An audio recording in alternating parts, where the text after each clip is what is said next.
Hello, friends. Welcome to Rituals to Rise, our morning chit chat about how to create and sustain that time and money freedom.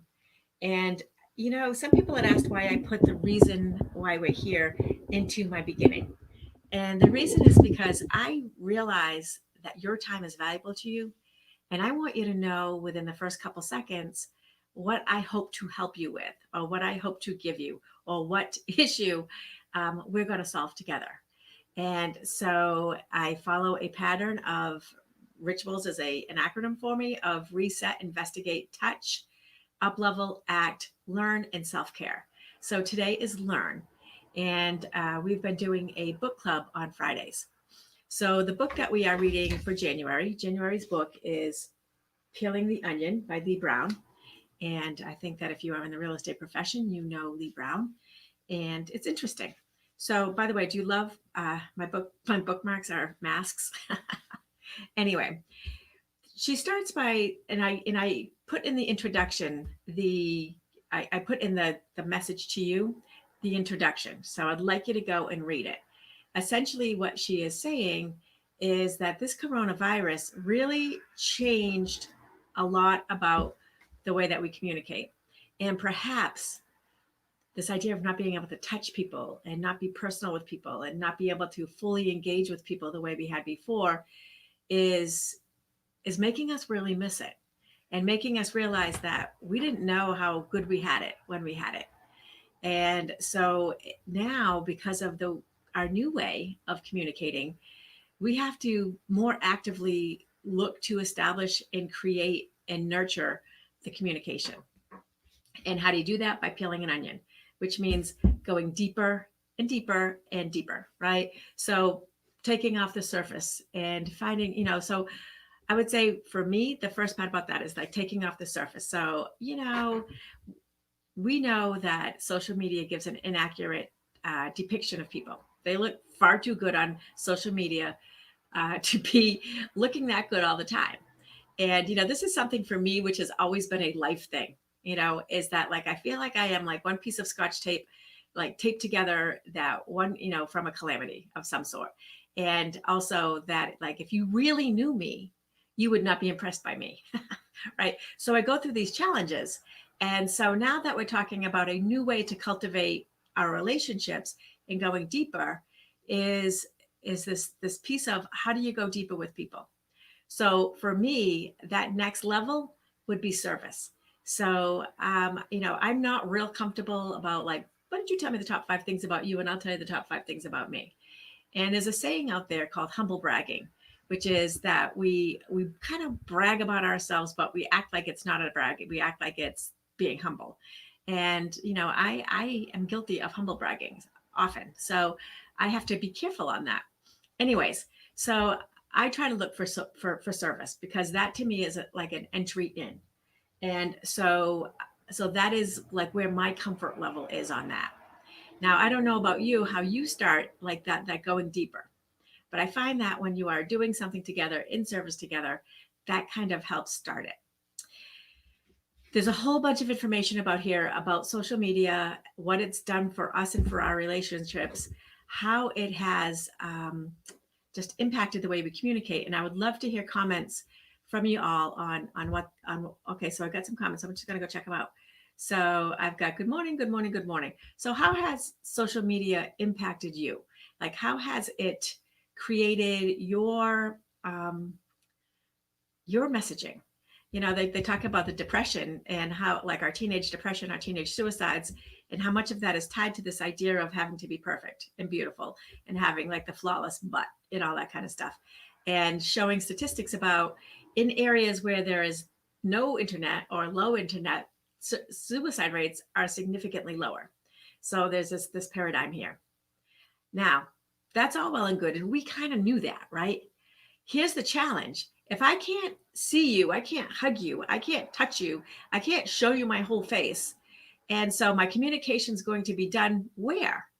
Online, right? So we have to try to go deeper online because we can't do it live.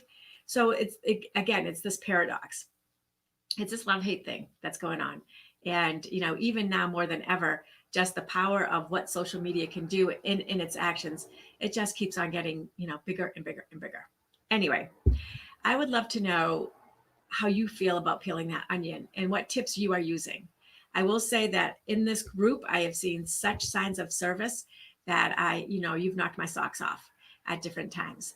I also know that this idea, and we're going to talk about it next week, of being vulnerable and opening up has with it some benefits, and it has with it some challenges. And so it's not as easy as just being all out there and just giving people everything you got about yourself. So we will talk about that next week because I think it's important. I think it's important because this is a time and money freedom. This is a lifestyle communication. I want, the whole reason I started like this part of my business was because I wanted to create a lifestyle business where I can do it from anywhere at any time and kind of create the life that I wanted. However, this is mostly about business and how you, as perhaps a new agent, is going to get that messaging on social, right? How you are going to peel back your onion enough to make it compelling for people so that they want to engage with you while staying authentic to yourself. I honestly thought when I opened this book, right, with that name and that title, I thought it was going to be like about authenticity and about, like, I don't know, like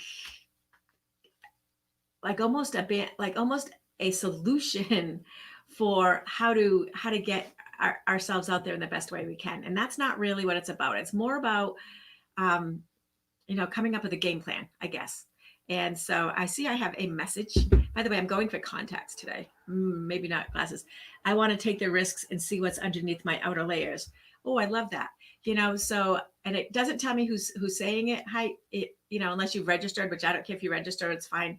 If you don't, um, is getting below those layers, right? And I will share with you something in my world of being vulnerable. And I was going to save this for next week because this kind of came up when I was reading the book. Is when I feel vulnerable and something impacts me or hurts me or I don't know, rubs me in a way that feels not awesome. Like I go to a place of I am nothing, right? So I'm not bad. I'm not awful. I'm not whatever. I'm just nothing, right? I don't matter. And so for me, when even just in communications, right? So I've been trying to email a certain company and I have been getting very little response, right? So my first thought is not that they're busy, which is what should be it. It's that I am nothing and that I don't matter to them. And so I'm like, they're not responding to me because I'm not important to them. I must not be important. I must be nothing, so this is the talk that goes on. Like I was just listening to a podcast, like that's the other in my head, the other person who sits there with a negative. So I have to like tell myself and do a pattern interrupt saying, it's not that you're not nothing, right? So you are not nothing. You are not nothing. It is just a feeling. It's an emotion. They're busy. It's not about you. Stop being self-centered, and get into, and again, that's is why I go back to that service, because get into the service of others and let it unroll naturally. So this book kind of talks a little bit about that. And this is one of the things that, again, this book is full of paradoxes. That is one of the big paradoxes is how do I share? How do I open up? But how do I not turn you off and scare you? Right. So we'll talk about that next week. This week, I just want you to take a look at it. If you don't buy the book, then you can probably grab some reflections online. I have it at the office if you want to borrow it. It's a quick read. I mean, we could all of us that are on this call today could have this book for a day and finish it, right? So anyway, I hope that you have an amazing weekend. Tomorrow is self-care and Sunday is reset. So, in real estate, we forget that weekends are meant to be this nourishing time to reset us for the week and get us prepared for whatever next week handles. And so, we have to kind of adapt to that. But I'd love it if you would just take a few special moments and just sit and, I don't know, like create a space for openness. This book is going to bring that out in you. And I want you to be ready for that. I was not ready for that. I did not think that was what this book was going to do for me or do to me, right? Or do with me. I don't know. Anyway, my friends, I will see you on Monday morning. I so appreciate you being here with me. And I want to say that our desire to learn more about our business, ourselves, each other. Those are all good things, right? So, anyways, have an amazing day, and I'll see you on the other side.